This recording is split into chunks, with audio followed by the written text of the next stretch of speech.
بسم اللہ الرحمن الرحیم۔ حضرت عبداللہ کا حضرت آمنہ سے نکاح۔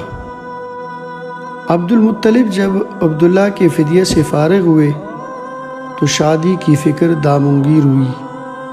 قبیلہ بنو زہرہ جو شرافت نسبی میں ممتاز تھا، اس میں وہب بن عبد مناف کی صاحبزادی سے، جن کا نام آمنہ تھا، اور اپنے چچا وہیب بن عبد مناف کی زیر تربیت تھی، ان سے حضرت عبداللہ کے نکاح کا پیام دیا، اور خود وہیب یعنی حضرت آمنہ کے چچا کی صاحبزادی، جن کا نام حالہ تھا، ان سے عبد المطلب نے خود اپنے نکاح کا پیغام دیا۔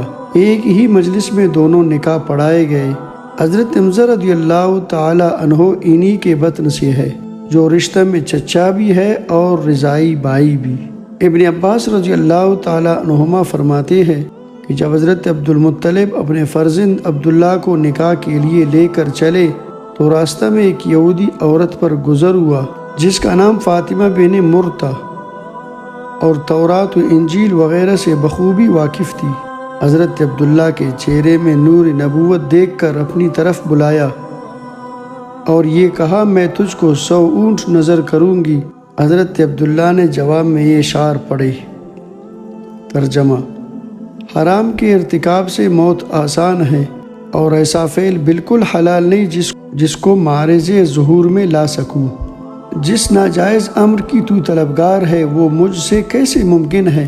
کریم النفس آدمی تو اپنی آبرو اور اپنی دین کی پوری حمایت اور حفاظت کرتا ہے۔ حضرت عبداللہ جب حضرت آمنہ سے نکاح کر کے واپس ہوئی تو واپسی میں پھر اسی عورت پر گزر ہوا تو اس نے دریافت کیا کہ اے عبداللہ، تم یہاں سے جانے کے بعد کہاں رہے؟ حضرت عبداللہ نے کہا کہ میں نے اس عرصے میں وہب بن عبد مناف کی صاحبزادی آمنہ سے نکاح کیا، اور نکاح کے بعد 3 روز وہاں قیام کیا۔ اس یہودی عورت نے سن کر یہ کہا کہ واللہ میں کوئی بدکار عورت نہیں، تمہارے چہرے میں نور نبوت کو دیکھ کر یہ چاہا تھا کہ یہ نور میری طرف منتقل ہو جائے، لیکن اللہ نے جہاں چاہا وہاں اس نور کو ودیت رکھا۔ حضرت عبداللہ بغرض تجارت قافلہ کے ساتھ شام تشریف لے گئے۔ راستہ میں بیماری کی وجہ سے مدینہ منورہ ٹھہر گئے۔ قافلہ جب واپس مکہ پہنچا تو حضرت عبد المطلب نے دریافت کیا کہ عبداللہ کہاں رہ گئے؟ قافلہ والوں نے کہا کہ بیماری کی وجہ سے اپنی ننہال بنی نجار مدینہ میں ٹھہر گئے۔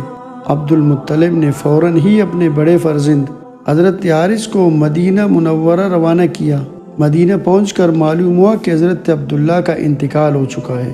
1 ماہ بیمار رہے اور انتقال کے بعد مدینہ منورہ ہی میں نابغہ کے مکان میں مدفون ہوئی۔ حارث نے واپس ہو کر عبد المطلب اور خیش و اقارب کو اس حادثہ فاجعہ کی اطلاع دی، جس سے سب کو سخت صدمہ اور ملال ہوا۔ قیس ابن مخرمہ سے روایت ہے کہ نبی کریم صلی اللہ علیہ وسلم انوز بطن مادر ہی میں تھے کہ حضرت عبداللہ کا انتقال ہو گیا۔ وفات کے وقت حضرت عبداللہ کی عمر تقریباً 18 سال تھی۔ انتقال کے وقت عبداللہ نے 5 اونٹ اور چند بکریاں اور ایک باندی جن کی کنیت ایمن اور نام برکت تھا، یہ چیزیں ترکہ میں چھوڑی۔